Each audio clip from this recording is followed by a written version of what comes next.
KOMA, so if you want, I can just start. Very short.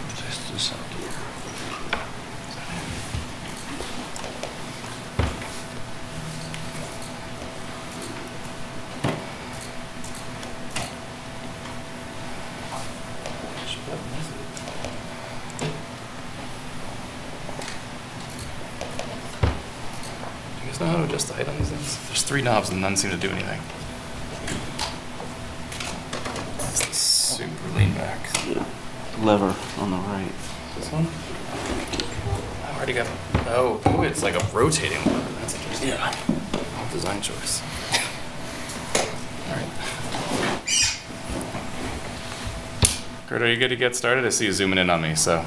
Sure. I'm assuming that's my cue. All right. Well. Welcome everybody to the May 1st edition of the Multi-modal Transportation Commission monthly meeting. As always, we start with the 5 p.m. study session, and the topic for this one is KOMA training, Kansas Open Meetings Act. Yes. I don't think we need to bother to take attendance until the real one, right? No, we don't. I'll just run through the housekeeping items so we can do it once here.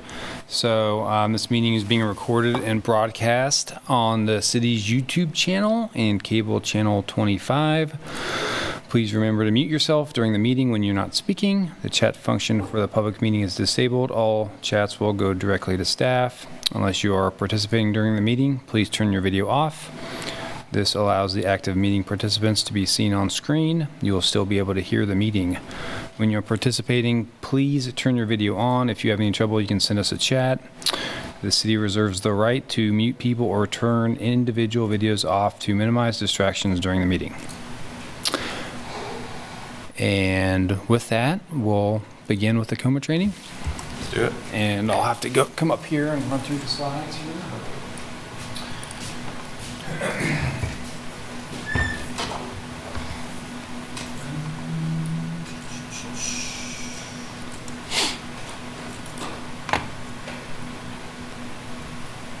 All right. So every once in a while, it's a good reminder for our boards to run through the Kansas Open Meetings Act, or what we refer to as KOMA. And there's a state statute that provides guidelines on KOMA. And so this is an open meetings principle. And okay, so you're sharing screen. Thank you.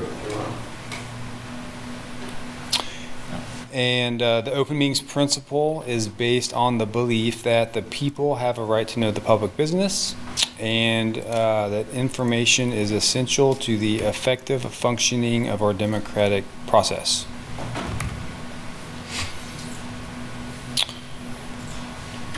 The purpose of KOMA, in recognition of the fact that a representative government is dependent upon an informed electorate, it is declared to be the policy of this state that meetings for the conduct of governmental affairs and the transaction of governmental business is open to the public.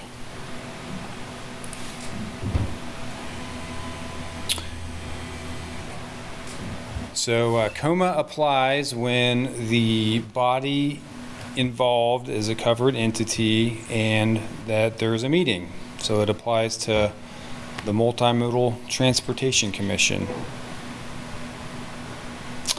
The body subject to the Act applies to all legislative and administrative bodies, state agencies, and political and taxing subdivisions, as well as city advisory boards. These are which receive or expend and are supported in whole or in part by public funds.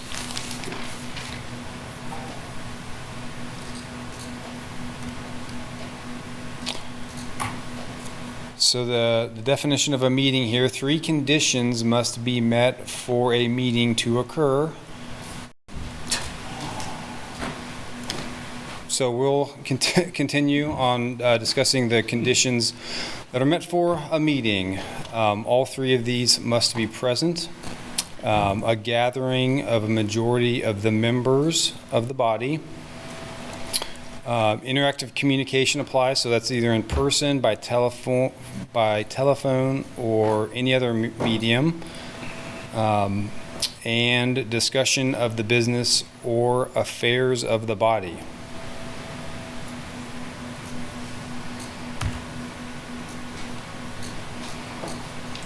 And so in reference to being the majority of the membership as it applies to this board, for the 9-member MMTC, a majority of the membership of the body is 5 members.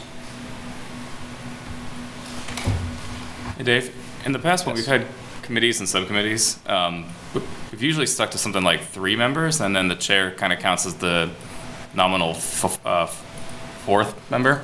It seems that we were maybe doing a margin of error, or is there another reason that we kept it to a smaller amount of people? Is that just because lack of participation? Yeah, I don't know. I think, for most of our committees, we've tried to have 2 and no more than 3. But yeah, we would need to be careful. If you had more, then it would constitute as a meeting. So some of our subcommittee work, we're able to meet, with less than 5 members, and it not be constituted as an open meeting. But so there may be instances where before we've had 4 members, but not 5. But hopefully that answers your question. Yeah, that makes sense.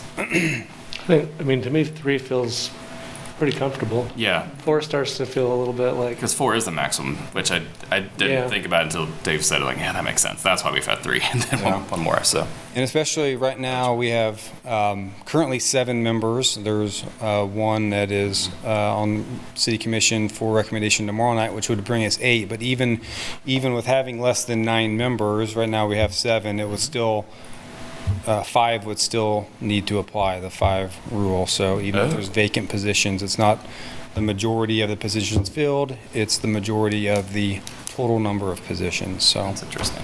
Okay.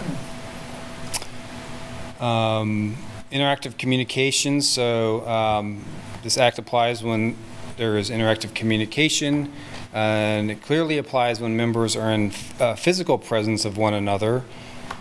Telephone calls, including conference calls, it applies. Work sessions, staff briefings, video conferencing, and online communications. So when there's the opportunity for contemporaneous interaction, and that includes emails as well. So that's why we always remind everyone to not reply to all the emails, because those could turn into a violation if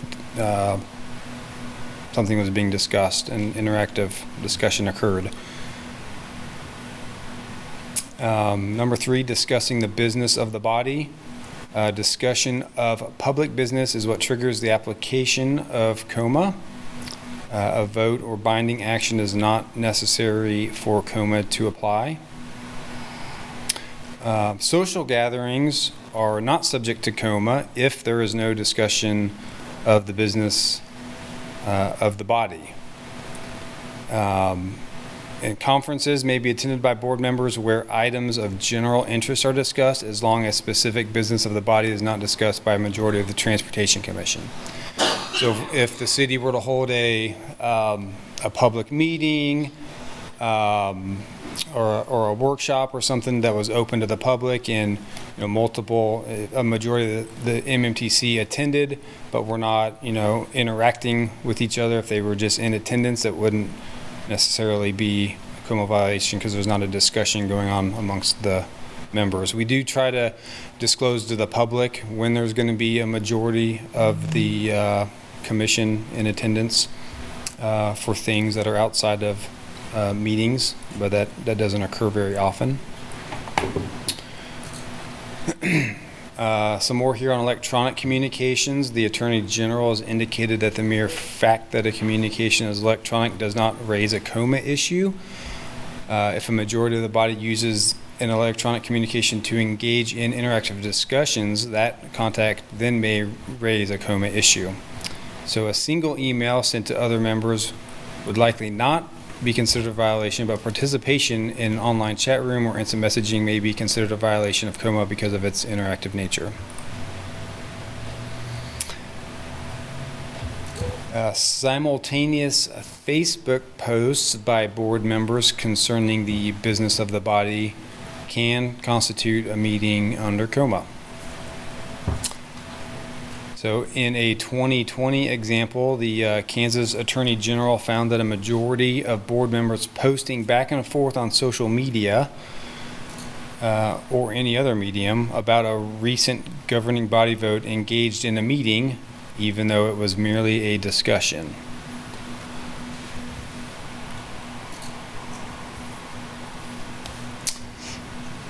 So the takeaway is that it is important to keep in mind that the use of advanced technology can directly affect compliance with these important state laws. Members are encouraged to act with caution when posting on Facebook or other social media, and to be mindful of whether other members are also commenting, as engaging in a discussion with a majority in any format may likely constitute a violation of KOMA.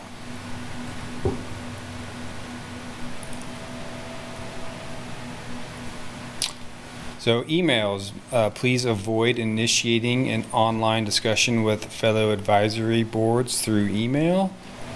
You may receive emails about a city matter in which other advisory board members are also sent or copied on the email, and avoid the reply all function.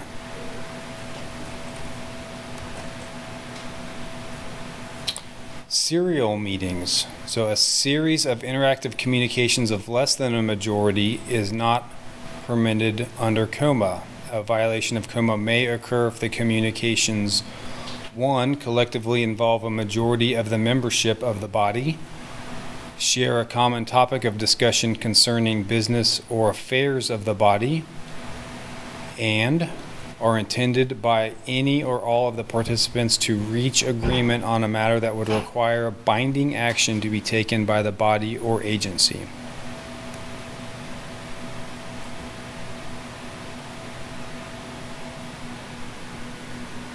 So review, KOMA applies when the body involved is a covered entity and there is a meeting, which includes the majority of the membership of the body, and interactive communication, and members discuss the business of the body.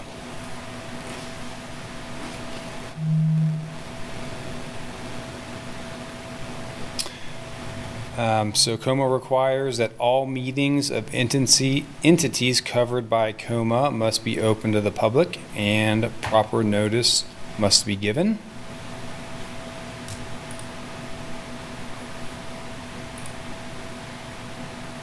Meetings are open to the public, so meetings must be held in places accessible to the general public, and meetings must be conducted so the public may observe or listen to the proceedings.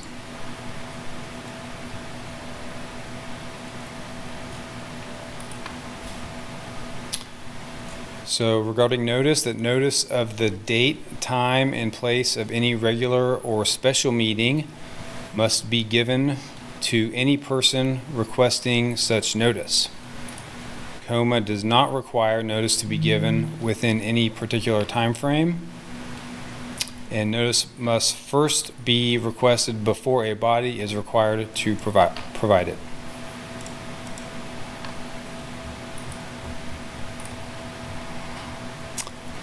Agendas. KOMA does not require an agenda be created. If a body creates one, it should include the topics planned for discussion. Agendas can be amended, and if agendas exist, copies must be available to those who request them. I have a question about that one. Mm-hmm. So when we typically have an agenda, and then it's announced ahead of time. But when we are like in the commission items area, or when we just decide somehow to add something into the agenda, are we allowed to do that, or do we have to, like, put that on a future agenda to vote on it? Yeah, anything that is being voted on should be on the agenda. I know we've had some discussions come up, side discussions come up in under commission items, and I think that is all right to bring an issue up. Because we're not voting on it in that. Yeah, because you're not voting I on think it, or maybe, We have voted sometimes, like, You know, we've voted to authorize the chair to write a letter. Yeah. And like, does that, what I'm hearing you say is, we don't even need an agenda, but if we do have one, it needs to be available to others. yeah. I mean, this isn't quite on the slides, But but if it can be amended, if, it yeah, doesn't say when. I guess if it's amended in real time and captured on the minutes, it doesn't appear from the slides at least that would violate anything. that's what I'm hearing. I just was curious if that is does that seem, From my appropriate? experience and on the political side, KOMA is very much a circumstantial thing. It depends. we're okay doing that? I think so. Yeah, and I think that's where it says it should include the topics planned for discussion, so it might be different than shall, but yeah, we really would, just to be open to the public, we don't want to have discussions that the public are not aware of or have the opportunity to come and comment on. So I know there's, especially, we've had discussions with a letter of support, I think, before that may have come up and wasn't on the agenda, and maybe it was a time-sensitive issue, but so it's good practice for us to make sure that we put things on the agenda. And if there's something that needs to be added or the agenda can be amended, we can do that at the meeting. So I think technically that can be done. Okay, thank you.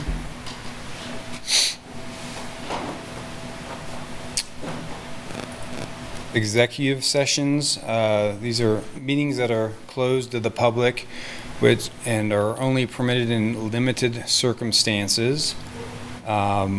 City Advisory Board should not have an executive session without the prior approval of the city's attorney's office, and this board has not had an executive session before, but those are permitted in limited circumstances, and certain procedures must be followed, and only certain topics may be discussed. And so those are usually items that involve the city attorney's office and client attorney privileges.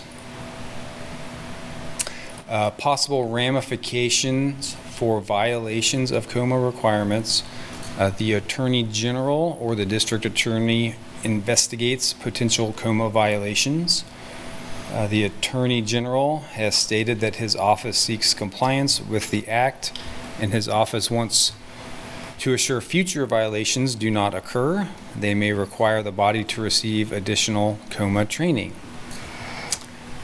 In 2015, changes to the Act provide the Attorney General with new enforcement authority and creates an open government fund. The AG can determine by a preponderance of the evidence KOMA violations. If violations are found, the AG can enter into a consent order with public agencies and may apply to district court to enforce a consent order.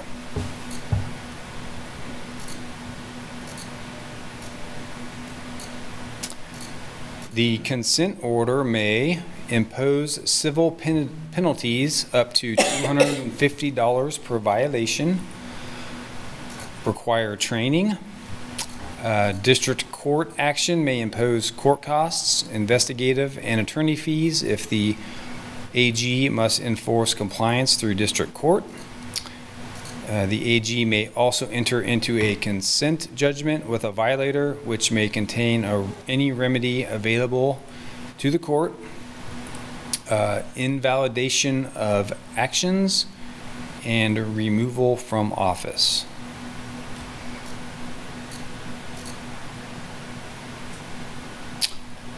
And with that, if there's ever any questions, you can contact me, and I would then refer the question to the city attorney's office if it wasn't something that we've discussed before. So there's the number for the office if there's any questions, and appreciate your attention to this important law. We haven't had any KOMA violations with this board since it's been formed, so that's a good thing. And it's been a couple years since we have gone over this, so we just like to go over it every once in a while to remind folks of KOMA. Any questions? Thanks for the presentation. It's really informative.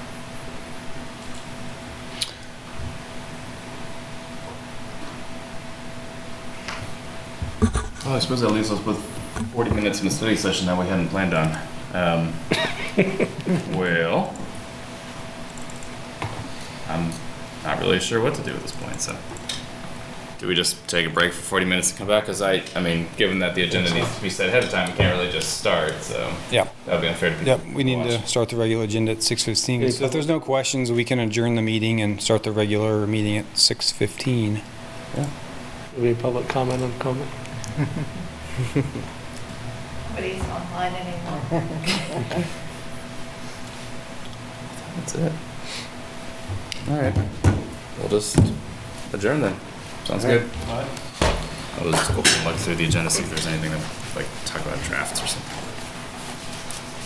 Today.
Kurt, are you good to go?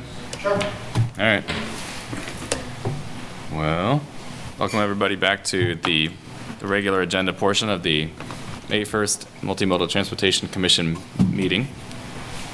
We have already had our study session and we've had the ground rules, so I think we can just jump right into approval of the minutes, right? Okay. Any comments or questions or proposed revisions to the minutes from April? If not, I'll entertain a motion. I move to approve the MMTC minutes from Monday, April 3rd, 2023. All right. Motion by Commissioner Bryan, second by Commissioner Reza. In favor, raise your hand. It's unanimous. All right, that moves us into the general public comment portion. I'll just go over the ground rules real quick. The public is allowed to speak to any items or issues that are not scheduled on the regular agenda. Public comment will not be received for staff items, commission items, or calendar. Each person or organization will be limited to 3 minutes. As a general practice, the commission will not discuss or debate these items, nor will the commission make decisions on items presented at this time. Individuals are asked to come to the microphone, sign in, and state their name and address. Speakers should address all comments to the commission. Do we have anybody online who wants to make a general public comment?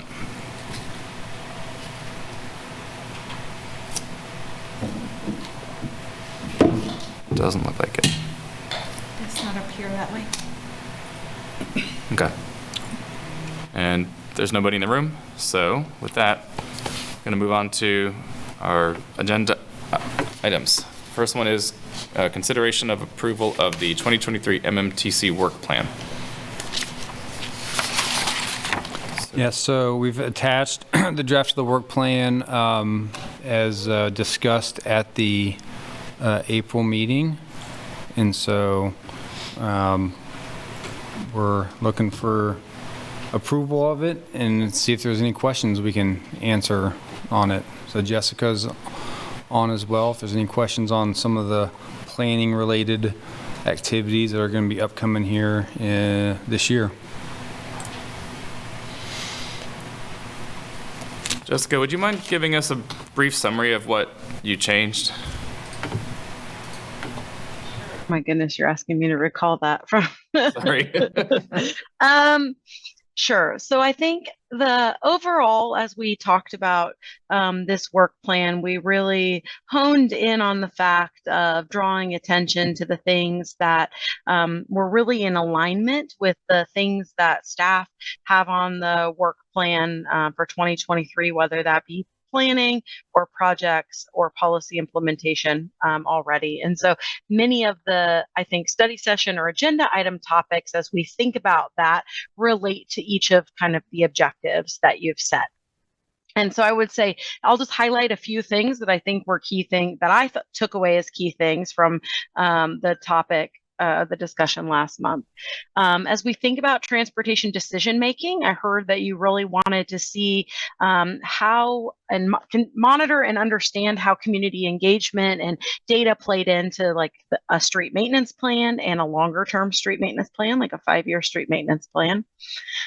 You had interest in obviously participating in the subcommittees like bicycle wayfinding, and also continuing to follow up and understanding. We put together all the data on the dashboard around key performance measures and other performance measure data out of multimodal transportation planning. And that has been posted on your transportation resource page also, so draw your attention to that. Again, we notified you after we posted that. In relationship to thinking about climate and transportation, we recognize there's work on climate action planning and the city's efforts around Envision framework, and you wanted to learn more about those things. We want to continue to elevate equity in transportation decision making, and so you want to learn more about what the city's doing at large, and continue to review equity impact statements on agendas related to items.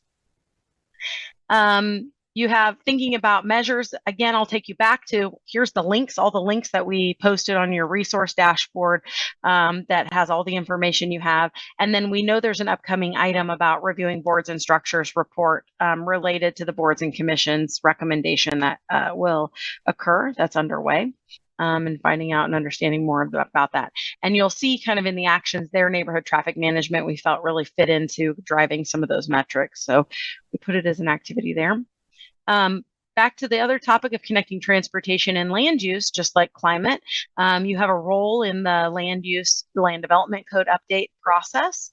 And you asked for a review of engineering design standards and bikeway design options. And so you'll see that as an item on a future agenda. And then we think about safety and comfort for multimodal transportation. You had a bunch of conversation about safe routes to school, but I think decided really there wasn't too much activity. You are going to see the safe routes to school update that we're planning to bring you in response to the USD 497's boundary changes, and you'll participate in the Vision Zero Safety Action Plan. We're working with the MPO to establish a committee, so we'll come back to you to appoint some representation on that. And then you talked a little bit about hosting a your turn public listening session in this area around safe and comfortable transportation. We updated, you have your committee work list here based on your active committees and the places where you think you'll be working this year. That's kind of summarizes where the notes I had on my version that I edited for you based on our conversation last month. Thank you. That was really helpful. I realized that I probably could have done a better job of looking at 2022 and 23 side by side, but it was much more helpful to hear the high points of what it was that we discussed, because it's amazing how much I can forget from month to month.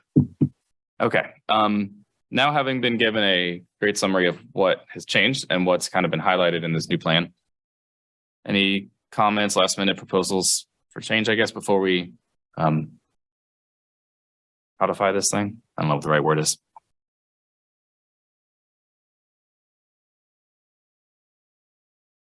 I mean, Oh, that's great. yeah, it looks to me like all of our conversations were essentially integrated here. So I think we're good. Cool.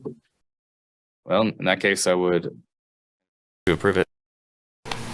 I move to approve the 2023 MMTC work plan. Okay. I'll second that. Or do you want to say? Nope, that's right.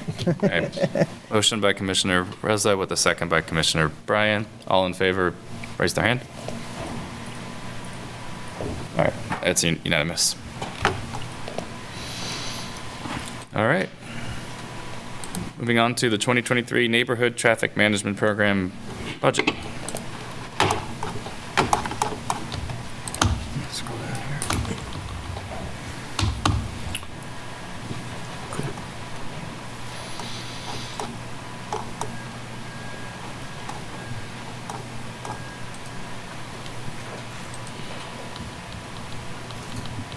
I'll go ahead and get started. I didn't have any attachments, but consider approving the 2023 Neighborhood Traffic Management Program budget. So we have $300,000 total allocated for the program for this year. And so this is more of a line by line breakdown of where we intend to spend that. Obviously the biggest chunk is the first two items associated with the Old West Lawrence traffic calming project. We received approval from City Commission on April 18th to move ahead into the design phase for the permanent installations. And so that the first item is to cover the consultant contract for engineering design for the permanent install. And then the second item is the construction cost for the first year of the permanent installations we did, as we talked here before, break the construction into 2 years just to help spread that cost impact over the 2 years of the program budget. Estimated construction cost for the first year is $175,000. So we've got a little contingency in there from our program budget to make sure we can do what we said we're gonna do. Next item is data collection, supplies and subscriptions. So this is for all of the traffic data collection equipment we've purchased over the years through the program. I think all of the equipment we have has almost real-time data availability, and so those require, cellular data fees to facilitate that. And then a couple of the vendors have, dashboards that we have to pay to maintain access to. Next is printing, and the biggest piece of this, I intend to reorder some of the yard signs from the public outreach campaign we did a couple years ago. Those were by far the highest demand item that we had with the campaign, and so we distributed all of those in 2021 and have had pretty consistent requests for additional yard signs. So I want to replenish that stock so we have them available when people ask for them. And the next item is our SS4A local match. So we were awarded the Safe Streets and Roads for All grant to develop our Vision Zero safety action plan.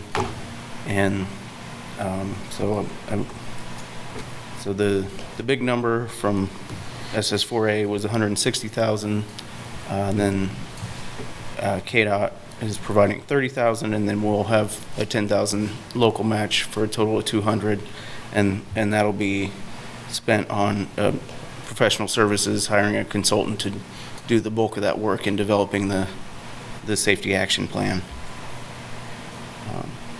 I guess a little status update on that while we're on the topic is, again, we were awarded the grant. We're still currently waiting on we're getting a new contact with FHWA, and so that's, I think, delayed the process of having a kickoff meeting with them. And then there's an agreement that we would need to execute with them, and then we can have an RFP ready to go to get a consultant on board, but need to establish that contact with FHWA before that. And so I think that just leaves the last item is we had some money left. Try to do some targeted enforcement again this year, and I did I guess attend the KDOT Transportation Safety Conference last week, and kind of intentionally reconnected with members of our police department that were also at the conference, and restarted those conversations about enforcement and what we can do, because they're still challenged with their capacity to do it, but there is interest on both sides of restarting doing what we can. So I wanted to have some budget available for whatever we can do there. Cool. Well, I think that covers all the line items. I know typically we bring kind of a work plan with the budget, but most of the budget was spoken for with Old West Lawrence, so that's going to be the bulk of the work plan, and the safety action plan will be kind of parallel to the neighborhood traffic management program, anticipating that those efforts will probably be more focused on the arterial streets, the more major streets, where the neighborhood traffic management program is focused on the local residential streets. But, same goal for both, to improve safety. Sorry, Dustin, I didn't get to the first part of that sentence. What did you say is more focused on the arterials? I guess we would anticipate that the say Streets and Roads for All. Oh, okay. Would I forget the term they use, but the areas of concern that are identified from the data would be prioritized on the more major streets. Okay. Makes sense. Cool. I have a couple of questions.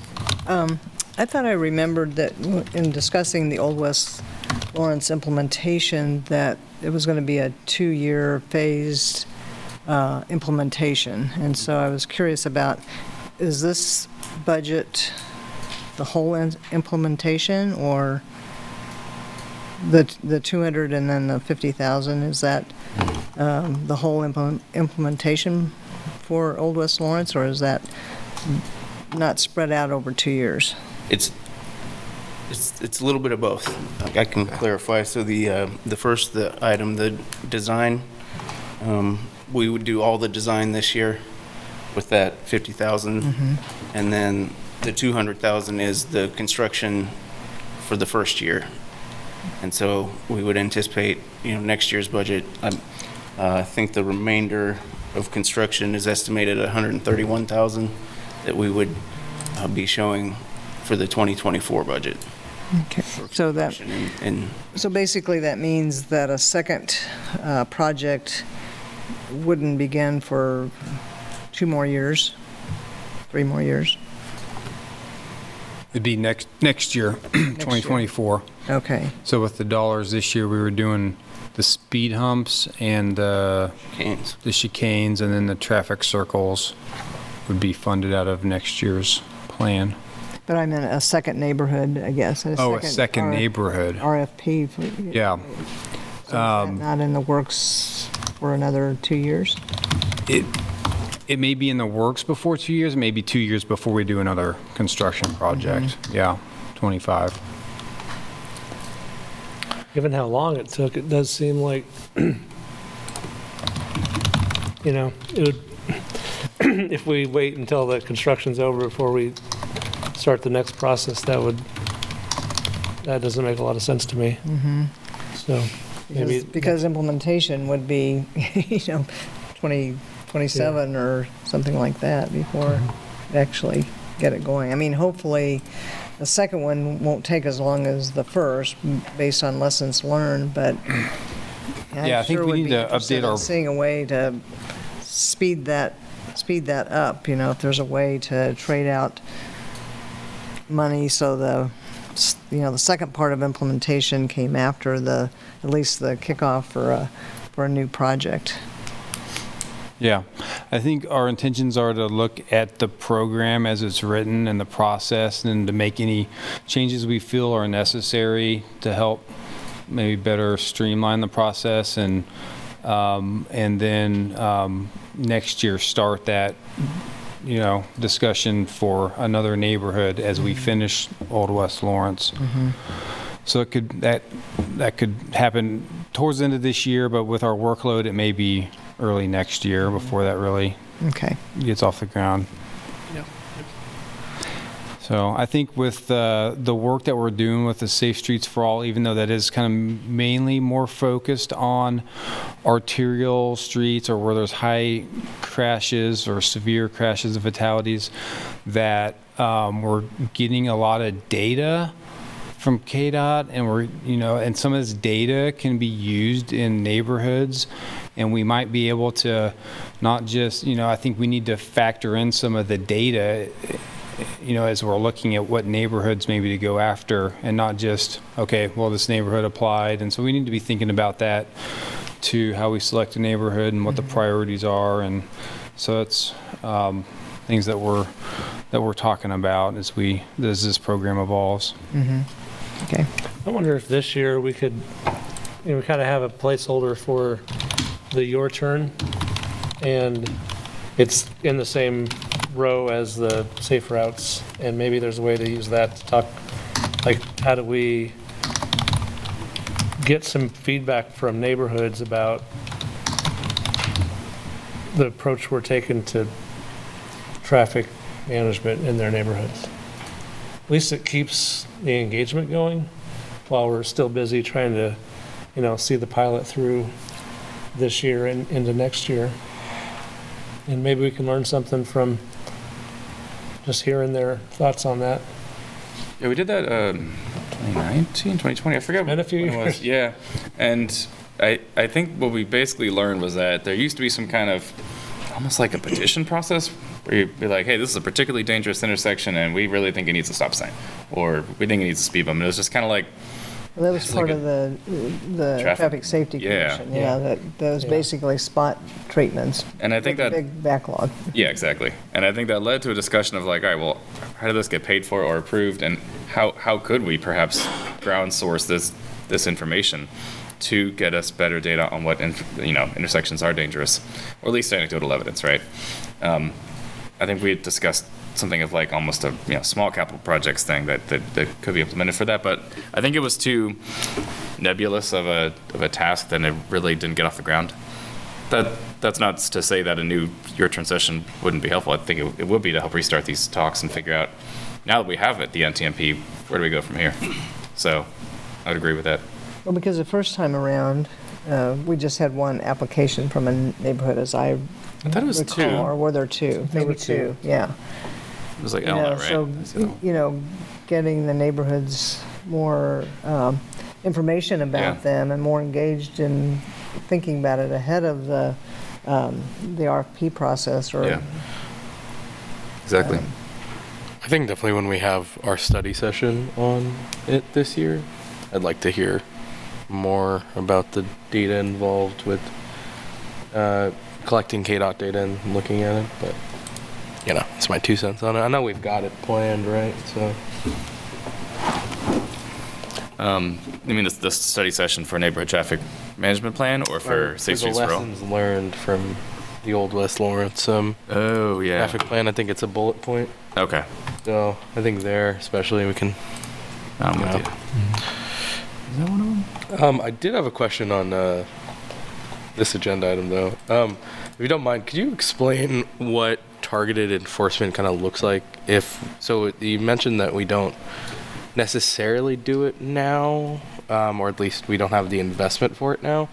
When was the last time we did, and kind of what is that relationship with LPD, and kind of like why is that like a 10K number? So we did it in 2021, which at the beginning of 2021 is when we kind of launched the whole combined program with our public outreach education campaign, changed the speed limit, installed 1,025 mile per hour signs, and then coordinated all that with starting to do what we called targeted enforcement, which I guess before we did the enforcement, we collected data to identify locations that did have a speeding concern. And just from looking at the data we collected at several locations across town, I kind of came up with a threshold of if 10% of the total traffic volume is exceeding the speed limit by 10 miles per hour, that's a good location that's going to be a good use of our limited enforcement resources. And so, again, we collected data, identified those locations, and then I think it was every other week I met with the patrol sergeant, and we went over locations, and here's the ones we got data on in the past couple weeks that show there's a high percentage of the total volume is speeding, or as we heard through other channels, the traffic safety or traffic concern reporting tool, we looked at that together every other week as well, and just kind of identified hotspots to send their guys out when they had time. And so why it's a number in here is we pay for it as volunteer overtime from the police officers. So that way, that's all they're required to be doing. It's outside of their normal shift, so they're not, expected to be on call for anything else, so they can be doing speed enforcement, and we're paying for it directly. So it works for both sides that way. How effective was it when we did it in 21? That was probably my biggest lesson learned of the rolling out the combined program was we didn't have robust enough data to show that effectiveness really clearly. It wasn't as powerful as I would hope, but we did see, and so we again collected data at several locations across town, but we had I think 16 locations where we did before or after data, we did before we did anything, so kind of real baseline data. And then we did after just installing the new speed limit signs. As expected, hardly any change there. And then we did enforcement on those locations and did another round of after data, and varying degrees of success. I mean, some locations showed, 3 to 4 mile per hour reduction in the 85th percentile speed, which is notable, but there were a couple of locations that didn't have a change after the enforcement. So, but Okay, thank you. Does the money collected from citations reimburse the cost of the of the budget? Is it allowed to, or is that a very complicated legal maneuver? it's complicated enough, just figuring out how to pay the police overtime salaries from our program. Yeah, but I'm not sure where the revenue from that goes. I think the general thing is that it's not so much the penalty that we're interested in, it's just the kind of more, I guess, acute enforcement of, like, let's just make sure people truly know this is something that you're breaking the law here. And the officers did it, talking to them, they also really tried to do education as they were doing enforcement, especially in the first, I think, 6 weeks of the enforcement effort. We were focused almost entirely on education. It's like they had, discretion to cite whenever they felt the need, but I think in 6 weeks, and I'm not sure how many hours of enforcement, we only had, I think, 3 citations in the first 6 weeks of the education focus, and then in the later weeks of the rollout, we said, okay, now you kind of have free reign to use your normal discretion to cite, and I don't remember the numbers off the top of my head, but they were all in the report from the public outreach campaign. It had some data on how many citations, how many hours of enforcement. Okay.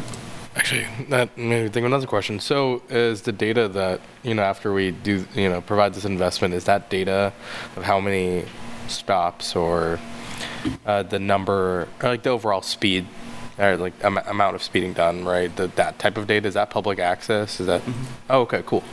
So I guess next year, if we need to do this again. And again, that would be something I would try to correct, is get some more powerful data to show that impact. For sure. Thank you.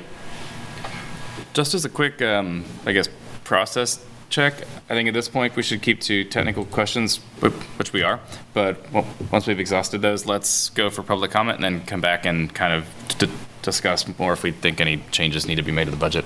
Cool. So anybody else have any, technical specific kind of questions? I did want to ask about the budget for supplies and subscriptions. Can you clarify, like, supplies, is that more equipment, or is it like consumables that get used during the process of using the existing equipment? Yeah, we weren't intending to purchase any more equipment this year, but yeah, the consumables, like, some of the equipment we mount it to a sign for a street sign, and we need, straps to do that, or okay. Do you feel like there's still a need for more equipment? Like, as this goes out to other neighborhoods? I just felt like we were kind of hitting a, we discussed whether we can even allow equipment to stay in place prior to construction, and it sounded like there just wasn't enough equipment to make that easy. I would say specifically the speed feedback signs are they're in high demand. I guess there's potential we could use more of those, but the other equipment we have, I would say, is probably underutilized. Okay. Could you remind me of the cost of those speed feedback? I know that we talked about it during the Old West Lawrence project, but I can't remember how much I that looked was. back at that the other day and What do you think, 15,000? I forget what it was. It was definitely in the thousands, but I believe it's in the $3,000 to $5,000. Oh, not that much. yeah. Each. Okay. Okay. And then they do have an ongoing data fee of, I think it's around $1,000 a year per sign. I had a question about that line item as well. So I assume that being around 25, there must be a lot of software subscriptions or data collection subscriptions. So is that kind of a non-negotiable line item every year for the most part? Do we expect that to fluctuate? Yeah, I think this year the total fees were around 22,000. And yeah, it's kind of, if we want to keep using the equipment, we kind of have to maintain that subscription to keep access to our historic data. Okay. Kind of one of those things where they. So of Yeah, and you do. the 25,000, then it sounds like most of it is the subscription fee. Software. Yep. Yeah. I was curious, if we don't end up needing the contingency, just in case we get real lucky, what happens to that money? Does it roll over to 2024, or can it be reallocated kind of in real time, or? I think either is an option. Okay, that's good to know that it rolls over. I wasn't sure if that was Yeah, possible. it would definitely roll over if Okay. we didn't spend it on something else this year. Yeah, That's good news. we don't lose it if we don't spend it. Okay. How many yard signs does $5,000 get you, and about how many have been distributed already? Let's see. I believe If you don't have exact numbers, that's okay. I think we distributed 1,200 in 2021, and I think we ended up around $7.50 a piece. So Okay. yeah, 5,000 would get us several hundred more. Okay, cool. Could you remind me what affects the total NTMP budget is each year? Like, it's $300,000 here. How is that decided? Is that during CIP discussions, or is that just what it was set at and it's going to be that way? Well, it's not in the CIP. It's in the operations budget. Okay. So, That makes sense. And I guess that was the number that I've always worked with. I'm not sure, Dave, how we got to that number from the beginning, because I think those conversations were before my time. Yeah, it's always been close to 300. It may have started at 250. Yeah. Or 200 maybe early on. But that was about when we were doing the traffic calming projects. We had the long list. That was about, the budget was in that $200,000 to $300,000 range. Okay. So that's what we've asked for in our operating budget. So, I guess, say you wanted to increase it, or you, maybe in the other direction, say you find that you don't have enough staff resources to keep up with the pace that we're going, would you just ask City Commission during budget season, like, hey, we think that this should be 350 this year? Is that how that usually goes? Yeah, we would make an adjustment in our recommended budget for that. So I think the 300 has been kind of a, as we've had this program, Roy, I mean, we haven't had years where we haven't, it's not like we need a whole bunch more money or we don't need less. So far, it's fit pretty well, so I don't think we're going to change it. Obviously, the Old West Lawrence installation is an expensive project, and so if we wanted to do that all in 1 year, it would be nice. But we've got limited staff resources to be able to run this program as it is right now, and Dustin's got other projects that are not traffic calming projects that he's running. So historically it's been about that much, and That's kind of what I was going to ask, is this a dollar limited or a staff bandwidth limit? Like, if you had an extra $50,000, could you even use it? Or we would just bump up some construction schedule, and would it be more helpful to get more people working on the project, right? yeah, it's hard to say. I mean, we could, obviously we can outsource some of this work. Some of the work with the education campaign, we hired a firm to do that.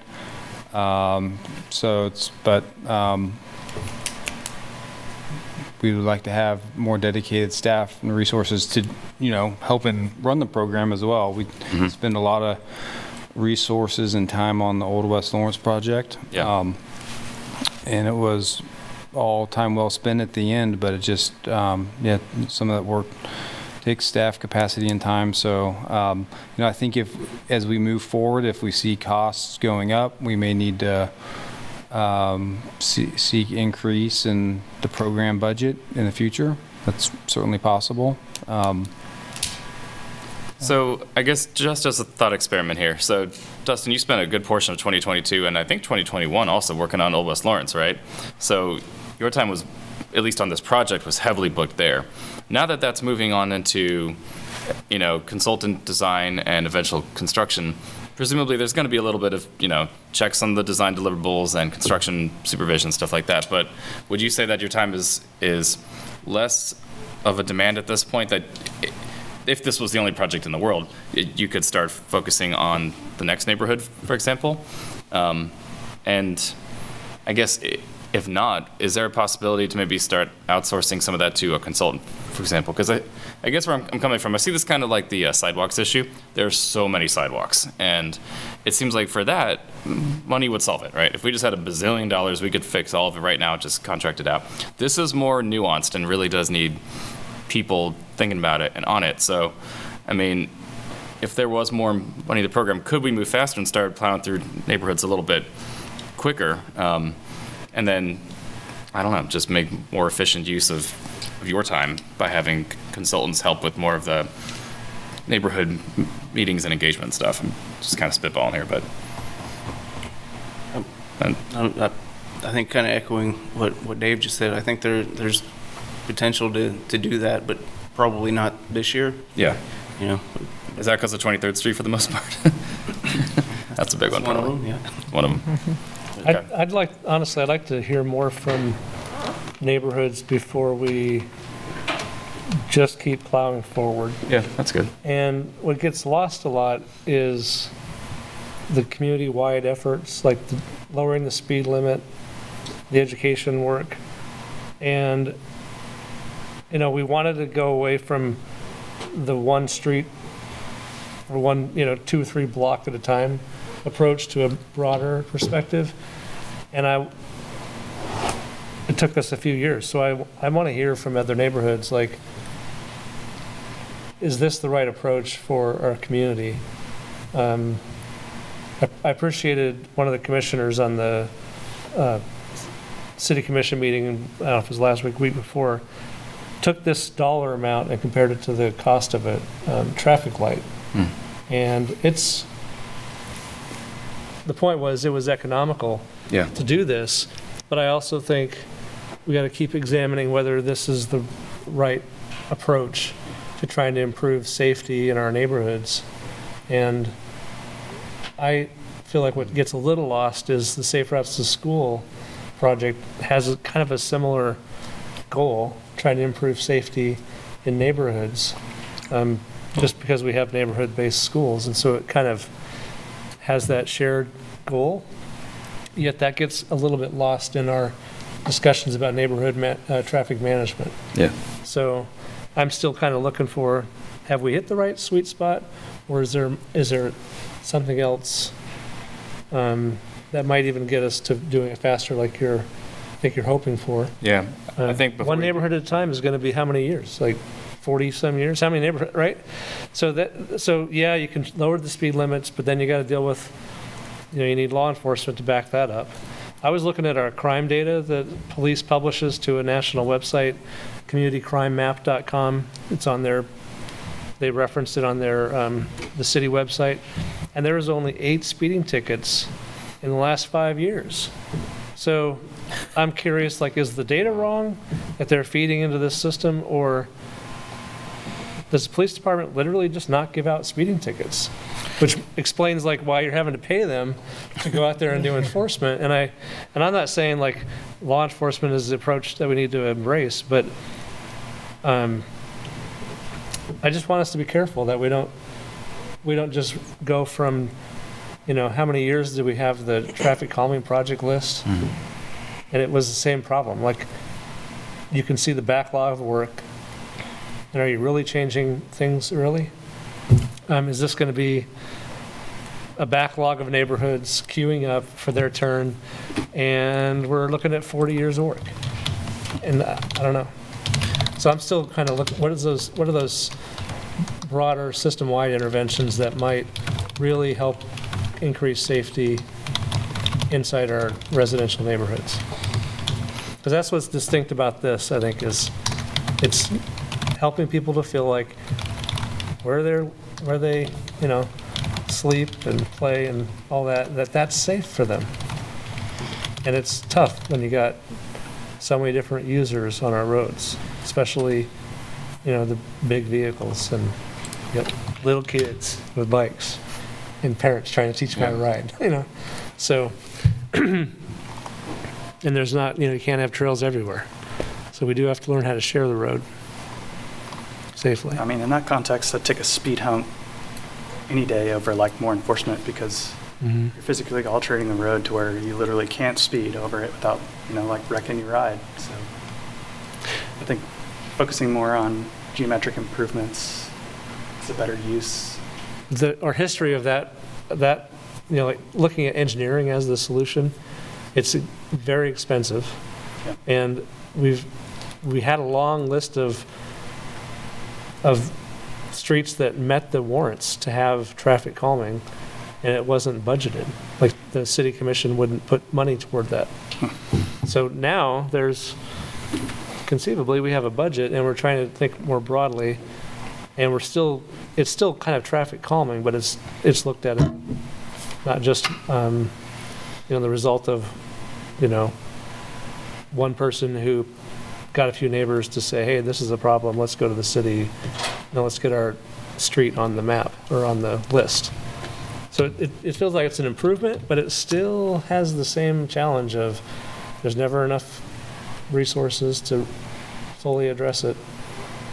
And the 5 E's, that idea that you have to tackle this problem with multiple approaches, is where enforcement gets acknowledged. But I think everyone acknowledges like enforcement has really some serious limitations. So just to make sure, it sounds like we're generally done with technical questions, I think, right? Unless there's anything missing. Shall we go to public comment for a few minutes and then come back up? Sure. All right. Is there anybody in the online universe who wants to make a public comment on this item? What's going on the screen here?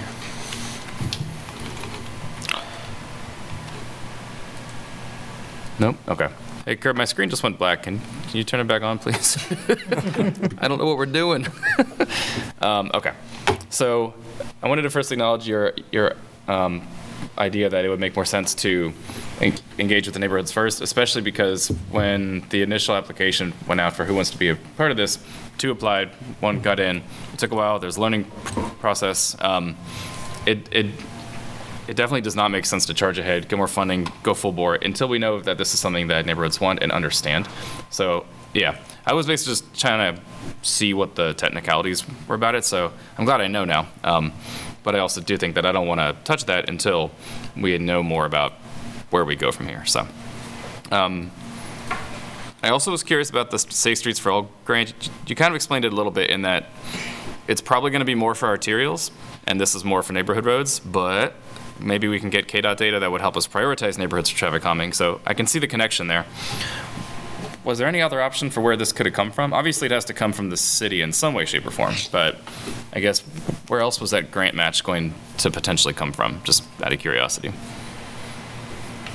I mean, it's only $10,000, so it's not a make or break thing, obviously. But I'm not sure. I wasn't in the application process, but I'm Yeah, I don't know if we necessarily planned for it ahead of time where it was going to come from. It made sense to take it out of this program because we're going to be using some of the data and the Vision Zero Safety Action Plan, kind of tie into some of our work with neighborhood traffic management programs. So that's why we use this as a funding source. I think just I recall, Jessica, if I'm wrong on this, correct me please, but that there's just the kind of national conversations about safety and transportation is moving a little bit away from the 5Es toward this Vision Zero. And so, you know, maybe there's some utility to us understanding Vision Zero and how that intersects with neighborhood traffic safety. What does Vision Zero do instead of 5Es? I don't know yet. I'm just, I just remember Jessica gave us Yeah, kind of a she- heads up that things might be, Okay. you know, the literature's starting to shift on this. Like, is it more engineering, for example? Is that what you're going to say? well, yeah, I just Maybe looked it up because I remember Jessica saying that, and I'd kind of forgotten what that was. And it's, you know, it's a less of an emphasis on enforcement and education and more on systems, you know. It's not to, System. and it says not to say that, you know, people shouldn't behave properly and follow the rules, but that it really really designing the system so that it encourages safe behavior, designing the roads and vehicles, set the Okay. speeds, that kind of thing. So like engineering, but also like overarching laws and policies that we may not have thought of that, you know, maybe like allowing street trees to be closer to the street or something, right? Or like, Yeah, right. or reducing, Yeah, the design, yeah. Yeah. You know, road diets and all those kinds of things. or having mixed use development such that people don't even need to drive to begin with. Yeah. Yeah. I mean, a lot of this isn't even going to be in our bailiwick, so. I think some cities have even gone as far as charging property tax on a scale related to vehicle weight. So if you have a heavier vehicle, you are paying more. DC. Yeah, yeah. So DC did that, I think, the most radical way, but they only, it's like it only really gets gnarly once you're above like 7,000 pounds or something, which is huge. Not that huge anymore, I guess. Yeah. That's kind of an aside. Actually, I'll bring that up later, but I'm glad you reminded me. I wasn't going to try to remember there's 5 systems that they talked about with the Vision Zero, and so it's safe road users, safe vehicles, safe speeds, safe roads, and then they call post-crash care, which is like, you know, improving your emergency response times. Interesting. Yeah. Safe vehicle sounds interesting. That's And I did see a presentation about, I guess it's the pedestrian crash prevention, I believe is the technology they're talking about, of detecting pedestrians crossing in front of you and, you know, automatically stopping the vehicle. And yeah. that technology seems to be really improving year over year. So That sounds like a Subaru commercial. I'm pretty sure I've seen that somewhere. Yeah, yeah. It's the Car that love stops part. itself. Okay. Well, you've definitely answered all my questions. I've learned a lot here. I feel comfortable with the budget as it stands. Does anybody have any proposed changes based on what we've talked about, or do you think we're getting towards a motion? What do you think? I like the, I'm looking forward to the changes in Old West Lawrence. I know that it's going to cause at least some reaction, and hopefully it's good. So I'd be happy to do the motion if nobody else has anything. Yeah, I think we're good. Yeah. I move to approve the 2023 Neighborhood Traffic Management Program budget. And I would second that motion. So that was a motion by Commissioner Reza, a second by Commissioner Kuzmyak. All in favor, raise your hands. All right, that's unanimous. Thank you, Dustin, for all the info and for standing for all of those all over the place questions. thank you. Okay, next item, consider appointing a member to the proposed steering committee for the Lawrence Loop KRC, which I think is Kaw River Commons, right? 7th Street to Constant Park, alphanumeric project. This is the latest chapter in something that we've been looking at for years now, right? That is correct. Jake Baldwin, Engineering Program Manager with MSO. Good evening. Yeah, we're just here to get an appointment to a proposed steering committee for this project, Lawrence Loop, 7th Street to Constant Park. This is going to be a high level of community engagement, collaborative level with the community to really drive the direction of this project. So that's what the steering committee is going to be doing, playing a heavy role in driving the decision making there through the concept design. We anticipate bringing the scope of services and contract for community engagement and concept design to the City Commission in June, and at the same time, under that same item, we would bring the proposed steering committee. So that's really a summary of this item. I'd be happy to entertain questions you've got on that. Cool. Ryan, I don't know if you're familiar with this particular project or if you've seen this in the news. I think the genesis of this was before you joined the commission, but it's originally this started as a couple of private citizens kind of envisioning what it would look like to connect probably the most difficult part of the Lawrence Loop from East Lawrence to Constant Park. Right. And all sorts of crazy renderings, bridges, ramps, stuff like that. Eventually, the city got into the CIP, and it's been somewhat funded, right? I mean, at least enough to look for grant money and initial design, I think. But at this point, we're really only talking about the very basic part of connecting the Lawrence Loop. So all of the other extraneous things like tunnels under 6th Street, bridges across the river, that's not really in scope just yet, right? It's really just how do we get across that madhouse of 6 Vermont, Massachusetts. So, yep. And recently a consultant was selected, but not under contract yet. So we're still kind of preparing the way for how this is all going to go down and get as much public comment as we can. So, Jake, what other groups are represented on the steering committee? Do we know yet, or is that up to somebody else? It's in draft form, but it's the neighborhoods, the local advocacy groups that you would expect to be on there. Okay. I'm trying to think if that would be like Sustainability Action Network or FLAT or... Yeah, I know I've got FLAT on the list so far. I don't have the list memorized. That's okay. Just curious. Wasn't sure if this is going to be like a 7-member thing or like a 25-member one like the Downtown Master Plan Committee was, which was huge. I want to say we've got 10 plus on it right now, but that really is the discretion of the City Commission. Okay.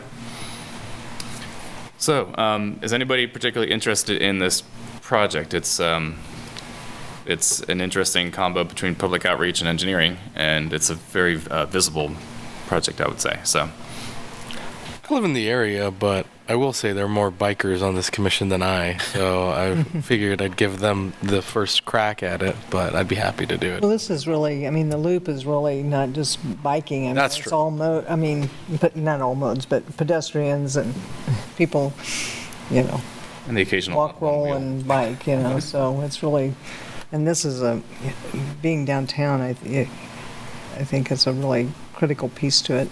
Certainly, like you said, Nick, a more difficult piece of it. Probably the most difficult piece, right? Although in terms of easements, it's easier than some of the other parts, so it could be trickier. I'm going to have to recuse myself from this one because my current employer, I think, is part of these talks, so I should probably not be on the steering committee for a project that involves my employer. So, Do we know the duration of the steering committee? We don't know the exact details of that yet, or the consultant will help develop the community engagement plan, but I expect to last 2 to 3 months, maybe 3 to 4 meetings, maybe a total commitment of 8 to 10 hours. It depends really on how that community development or community engagement plan gets developed. I'd be happy to do it. Great. It doesn't sound like too much of a time commitment, but so. and it's over fast, Yeah, 2-3 months isn't bad. which is good because some of these do drag on for years. So, like, Downtown Master Plan took 2 years, I think. That was a long one. So, okay. Well, in that case, I would motion that we nominate Commissioner Reza as the MMTC representative on the KRC Project Steering Committee. Okay, second. All right. First by Commissioner Kuzmyak, second by Commissioner Collette. All in favor, raise their hands. All right. I feel like this is easier than saying aye. This does kind of get lost in the shuffle, so at least I can visually confirm this. Thank you, Jake. That brings us to staff items. Anything of interest? No staff items to report. That's a quiet month. All right. Let's bring it up to commission items. So, Commissioner Baltuska, do you have any updates? The Climate Action Plan Steering Committee hadn't met again since last, so no updates at this time. They're still drafting. Okay. They're going public in July Okay. for the first sort of public engagement effort. All right. I look forward to seeing what's on there. As far as Land Development Code Steering Committee, I don't think there's been a meeting since last time. I did check in with Planning and Development to see what's going on with the meeting in a box, which is still under development by the consultant. I think we're about 3 weeks behind, so hopefully that'll be out soon. If we do end up having a kind of a hole in our study session calendar, then that might be an interesting one for us to go through just to kind of see how transportation-focused people approach that. But otherwise, I'll probably let you all know if you don't find out yourself when the meeting in the box is available. I had 2 other relatively quick commission items. Actually, I guess 3. All right, I'm going to try to go through them relatively quick. The first one was there was a public comment that came in through email. It didn't make it into the agenda because maybe they'd never sent it to the actual agenda email address, but it was concern over one of the proposed speed cushions in the owl traffic calming scheme. I forget exactly what the concern was, but something about like it seems like it might be unsafe. As far as we can tell, the consultant didn't find any particular safety issues with it. MSO staff didn't find any safety issues with it, and the owl traffic committee didn't seem to say one way or another. So it seems like it's all good, except for maybe this one issue. So I'll be curious to see what your thoughts are. But I guess what you just stated is correct, that with, our traffic engineering consultant reviewed it, we reviewed it, and it seems to be appropriately placed and kind of warranted, if you will. I think on Main Street, there's existing speed humps in the mid-block of the 700 block and 800 block. But then at the intersection of 8th and Main, Main Street doesn't stop. And so you've got, approximately 600 feet in between the existing speed humps where, a typical spacing would be closer to 300. So that was kind of the impetus for putting another one near the intersection, but, guidance recommends not at the intersection, obviously, so. Yeah. That'd be interesting to see a like a diagonal speed hump through an intersection. I don't know. I'm sure that's way against MUTCD. Yeah, we've had a request for one of those. Really? Okay. The other thing I just wanted to briefly bring up, Damon, you brought up something about vehicle registration or property tax based on by weight. So property tax is the purview of the state here, but vehicle registration is purview of the county. I did reach out to Commissioner Kelly just to kind of let him know that other places are making moves on this, and it's not in our jurisdiction, but could he look into it? Like, do you guys want any input on this stuff? I think he is looking into it, but I haven't really gotten too much feedback yet, so unfortunately the county's kind of isolated, I guess, so can't really do much there. But I do think once Vision Zero comes up, we may have a better foot to stand on with like data that actually shows that it's important. So this is not the last you'll hear of it. Then there's the issue on, I just wanted to bring up the idea of sound cameras. For those of you who I haven't spouted off on this before, it's basically like speed cameras, but they detect noise and basically aim a camera in the direction, snap a picture of your license plate, send you a citation. They're used in large cities for the most part. They're relatively new, but they're like $25,000 a pop, so like cheaper than you think with how space age it sounds. Reason I think it would be of interest is because it's really, really hard to enforce our existing noise nuisance law, even though it is on the books, but like I'm sure there's probably been very, very few citations issued for it. But now that Mass Street is kind of open to al fresco dining and drinking and buying, all of a sudden it's kind of a thing. Like people are outside on the regular. So it seems to make sense to maybe consider that our public investment, can be kind of sullied by really, really loud bikes and trucks and cars and everything. Especially because we do have an ordinance on the books, so it's up to us to enforce it. That being said, I have run into the issue where enforcement of moving violations by camera is banned by state law, as it is in a lot of conservative-leaning states.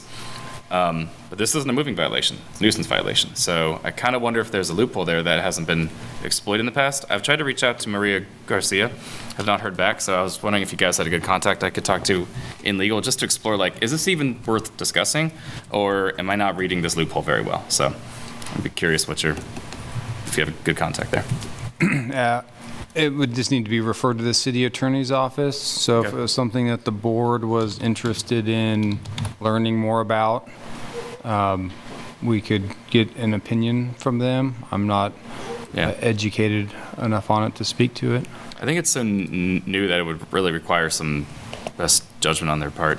There's not really a lot of precedent in Kansas that I'm aware of, so. Okay. I think, Yeah. sorry. That's all right, go for it. I think if the rest of the board is interested, interestingly enough, folks who I know are en masse frequently complain about about the noise, and obviously I inform them that there is an ordinance against it.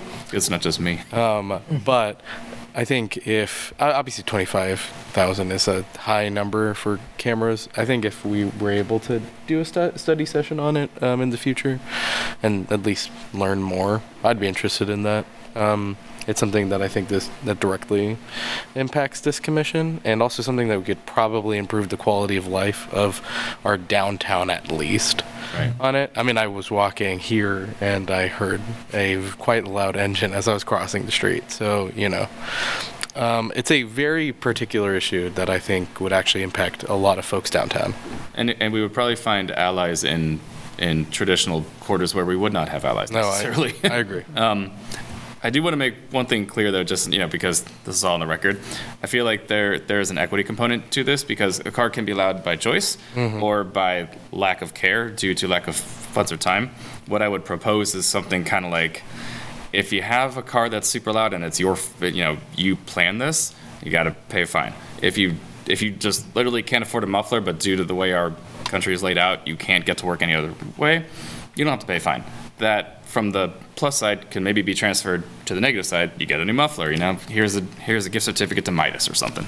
So that would be my proposal, to try to fix some of the equity implications of this. Absolutely, yeah. Because I hear a lot of people going by like, they didn't plan on having a bad muffler, so. Right.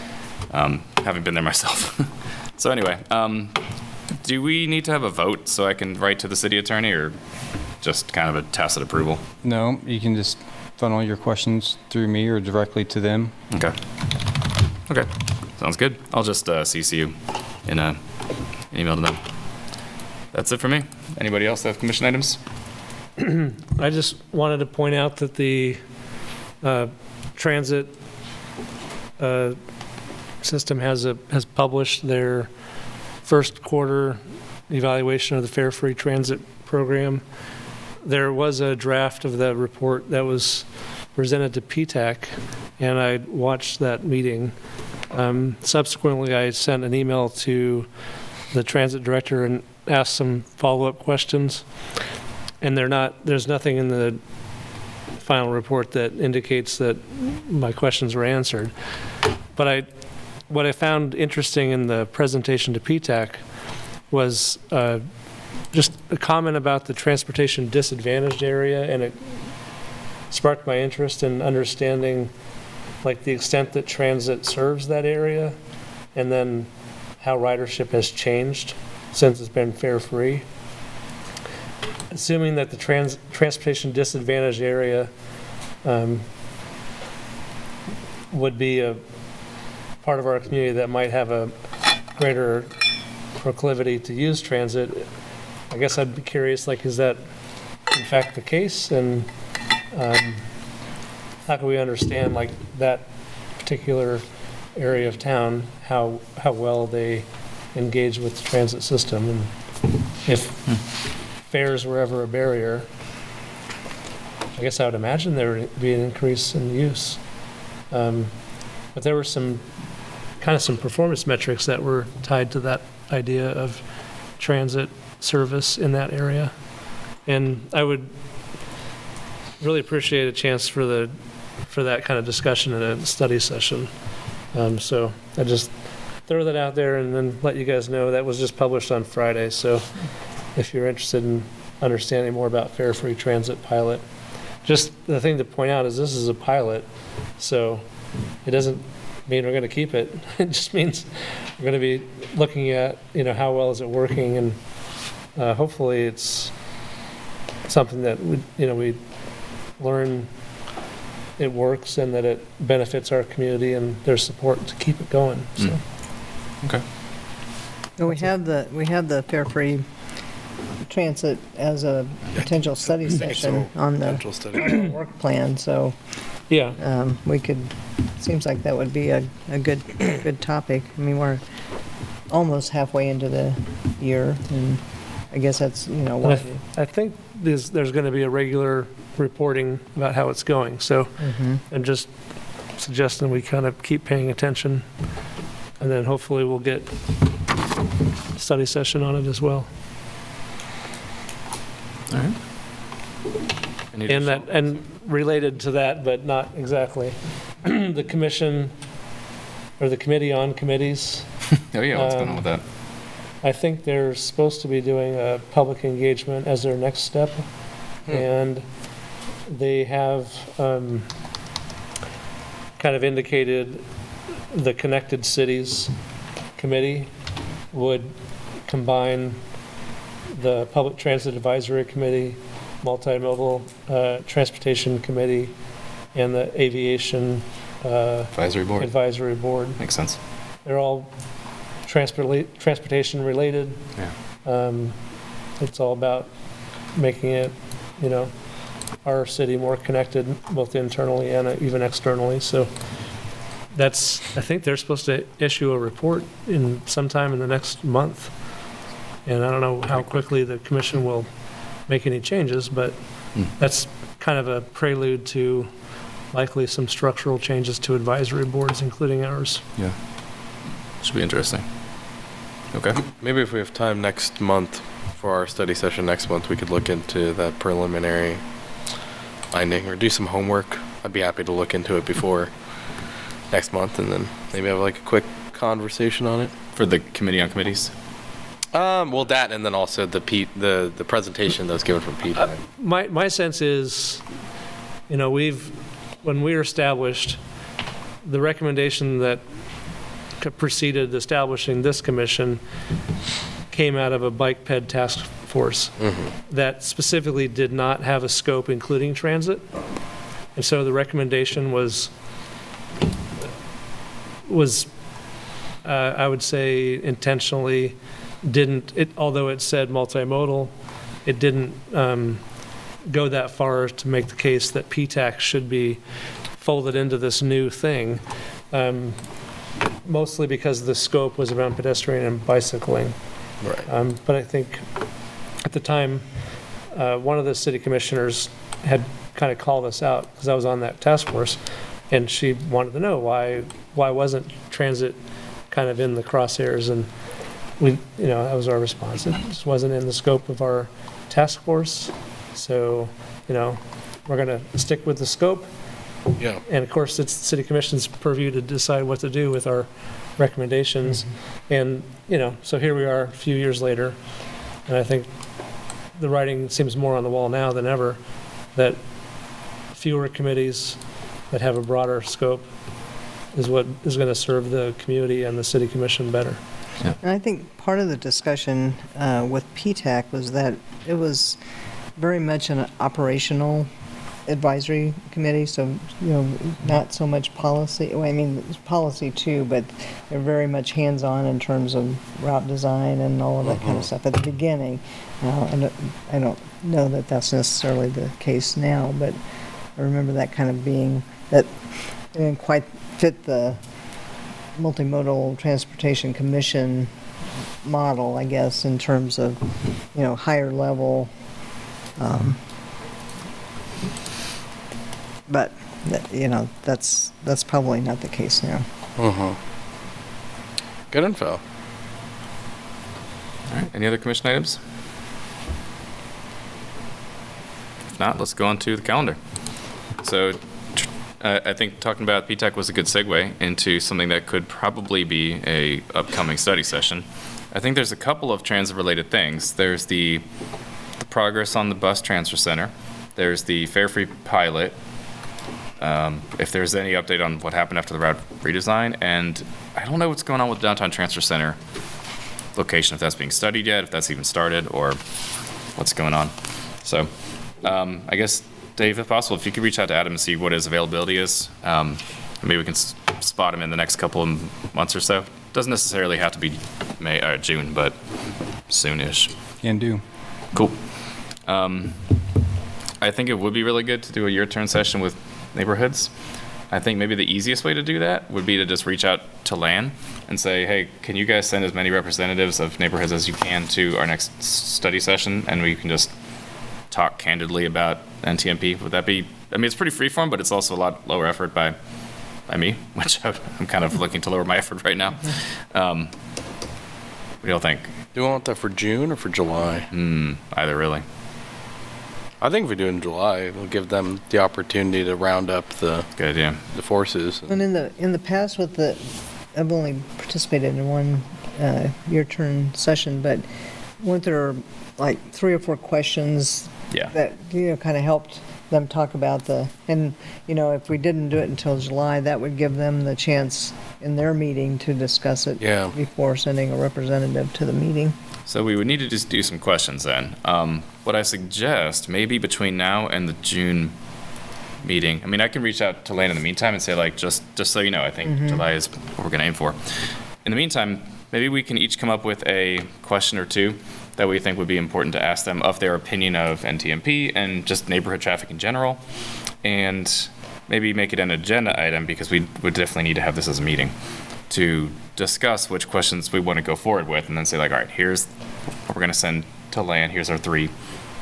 They take some wordsmithing on the spot, but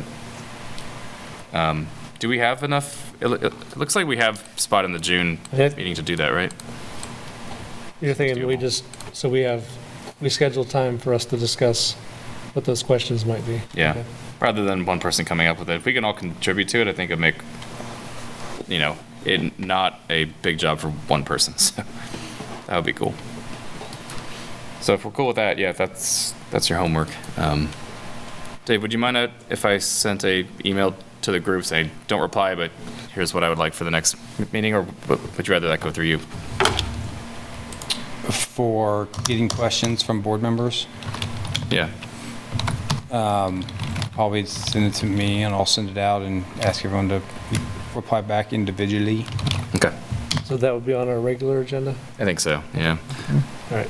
Especially if we end up Yeah, I getting think that'd Adam be for the good. study session. If we can't get Adam, we'll try to think of another June study session. Ideally, the meeting in the box for the land development code update will be done by then. So that's something that we could go through as well. Just kind of throwing it out there. It really should have been done by now. I don't know what else is a potential study session. So if we don't have any, if, meeting in the box isn't ready, if Adam's not available, we'll just cut the study session for June. That should be fine. No need to force it. All right, one sec. So yeah, I think that's it. Anything else before we adjourn? All right. Well, I'll just say, for the June meeting, we're going to have the Lawrence Loop, Santa Fe Depot, the A Street field check plans. We're going to ask for appointment to Safe Streets for All subcommittee, and then we're working on the Safe Routes to School plan amendment with the boundary changes Oh, yeah. and the effects of that. So that's, we're actively working on that. A lot of changes. Yeah. So we'll have that to present in June. Okay. Yeah, I think that plus talking about your turn should be a pretty decent agenda. I don't think any of this should drag on too long. Hopefully. So, okay. Well, in that case, let's adjourn. So, thank you everybody for showing up, and see you next month. Thank you. Adjourn. Thank you. Yep, thank you. Out. Leave.